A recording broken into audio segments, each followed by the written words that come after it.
Hey guys, welcome back to the channel. आज हम लोग पढ़ेंगे how does wrapper class work behind the scenes. तो this are the content of the video.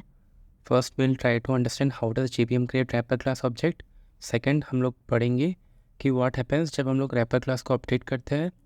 Third will try to understand कि what is object pooling and ये कैसे applicable है wrapper class के कॉन्टेक्स्ट में।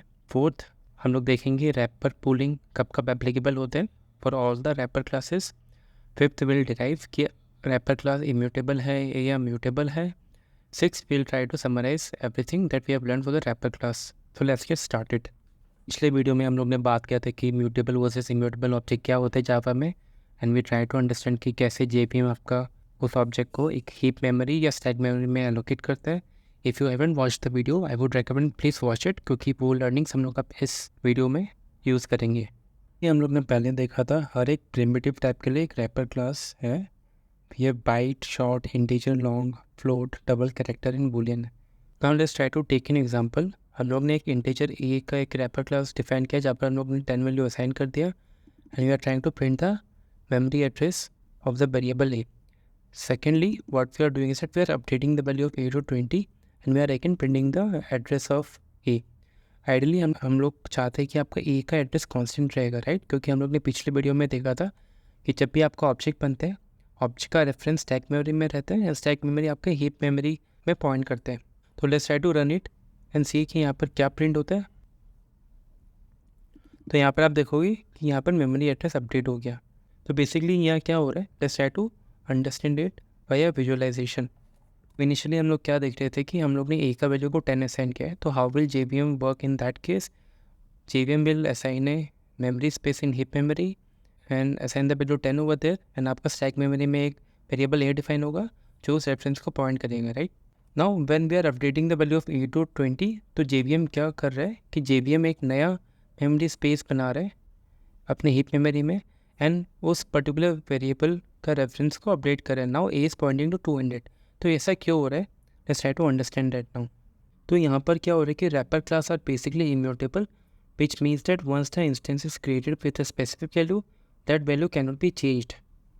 तो हम लोग ने जो एग्जांपल लिया था कि हम लोग ने पहले इनिशियली ए का वैल्यू को 10 असाइन किया था, बाद में हम लोग ने जब उसको रीअसाइन किया 20, तब एक new integer object is created and the reference was updated for a, but the original object जो 10 था वो अभी भी आपका हीप मेमोरी में है। नाउ मैंने एक एग्जांपल लिया जहाँ पर मैंने इंटीजर बी को 10 असाइन कर दिया and I am printing the address of be here. Ideally हम लोग चाहेंगे कि जो एड्रेस बी को एलोकेट हुआ है वो डिफरेंट होगा, बट लेट्स ट्राई टू सी कि यहाँ पर क्या प्रिंट होता है। यहाँ पर हम लोग देख रहे थे कि जब ए का वैल्यू इनिशियली असाइन हुआ था 10, वो एक मेमोरी एड्रेस को पॉइंट कर रहा था, एंड बी भी सेम मेमोरी एड्रेस को पॉइंट कर रहे हैं। तो ऐसा क्यों हो रहा है?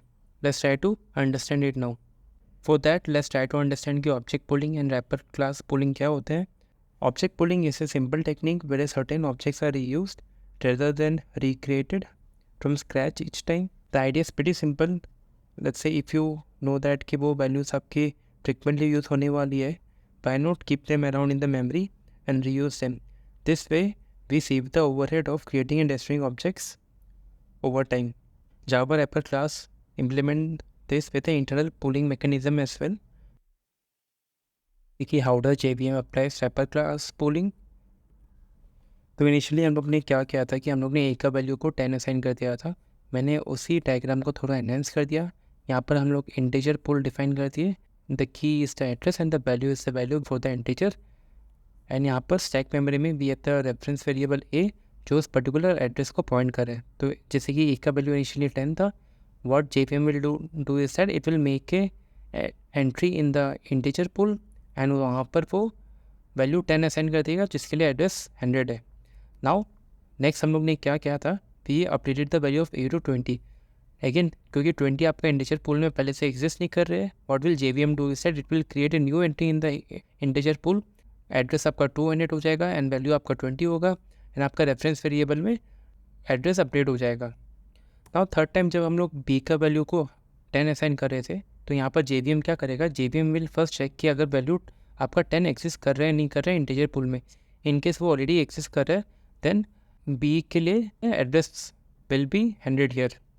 दस हम लोग ये बोल सकते हैं कि इन केस ऑफ इंटीजर अगर आपका वो वैल्यू प्रेजेंट है इंटीजर पूल में, then JVM will not create the value again, it will just assign the reference pointing to the value in the integer pool.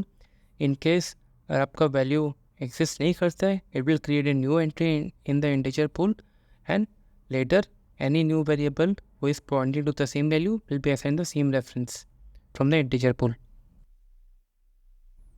तो अब मैंने क्या किया है, मैंने एक इंटीजर c डिफाइन किया है जिसका वैल्यू मैंने 128 पुट किया है, and I am printing the address of c here. Ideally अब हम लोग ये सोच रहे होंगे कि c will be pointing to a memory in the integer pool, and integer pool में एक एंट्री बन जाएगी फॉर 128, राइट. अब मैंने क्या किया है, मैंने एक और इंटीजर बनाया है t जिसका वैल्यू मैंने 128 डिफाइन किया है, and I M again printing the memory address of d here.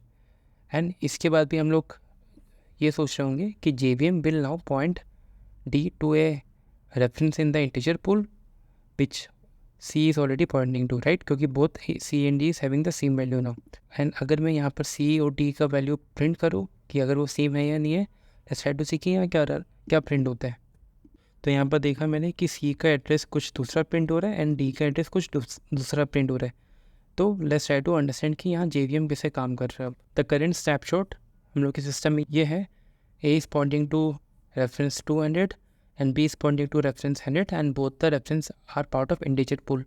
now जब हम लोग C को डिफाइन कर रहे हैं, C का वैल्यू हम लोग ने 120 डिफाइन किया, तो यहाँ पर C won't be part of integer pool, and in case we are assigning 128 to D, तो D will also point to a new address in the heap memory and it won't be part of integer pool.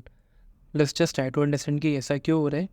Java maintains a pool of integer objects for values in the range of -128 to 127. So when you create an integer with a value within this range, Java won't create a new object. It will reuse it from the pool. But if you are creating a value which is greater than 127, in that case, JVM will allocate a new memory space in the heap memory and both the objects would be pointing to a different address location.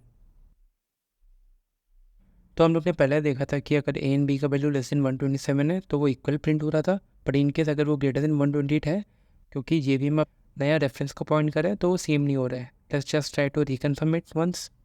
यहाँ पर हम लोग देख रहे हैं कि A and B का value true आ रहा है क्योंकि उनका वैल्यू 10 था, एंड C और D का वैल्यू फॉल्स आ रहा है क्योंकि वो ग्रेटर देन 127 है, राइट. तो in that case how should we compare wrapper class objects.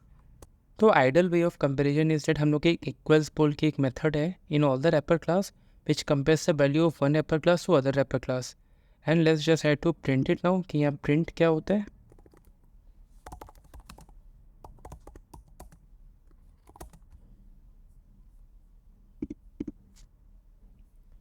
तो यहाँ पर हम लोग देख रहे हैं कि यूजिंग इक्वल्स मेथड वो ट्रू आ रहा है, बट अगर मैं सिर्फ इक्वल टू ऑपरेटर यूज़ करूँ तो फॉल्स आ रही है, क्योंकि इक्वल टू ऑपरेटर में हम लोग ने पहले बात किया था कि it tries to compare the address of it, but in case of equals वाला method it is comparing the actual value of it, and that's what we really want, right. Now इसी तरह सभी रैपर क्लास का एक pool defined है. Let's just try to summarize it now, and this walk through example जो हम लोग ने लिया था वो सभी रैपर क्लास के लिए एप्लीकेबल है. So in case of integer the pool size is from -128 to 127, which means that this data will be cached in the integer pool. All the data which is greater than 127 and less than -128 will be part of a different address in the heap memory. In case of byte, आपका सभी data will be part of the byte pool. Third, in case of short also, हम लोग सिर्फ -128 से 127 pool value define करते हैं which is reusable. In case of character, it is still from 0 to 128. In case of boolean, क्योंकि boolean का दो ही value है, both the values are part of pool. In case of long, again is from -128 to 127. And double and float के case में क्योंकि आपका value काफ़ी vast है, इन that case double and float के लिए पूलिंग का कंसेप्ट एप्लीकेबल नहीं है. दस हम लोग ने ये पढ़ा कि wrapper class are immutable.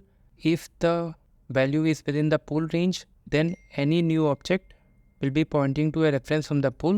In case the value is not part of the pool range, JVM will create a new reference which will be part of heap memory and not the part of the wrapper pool class.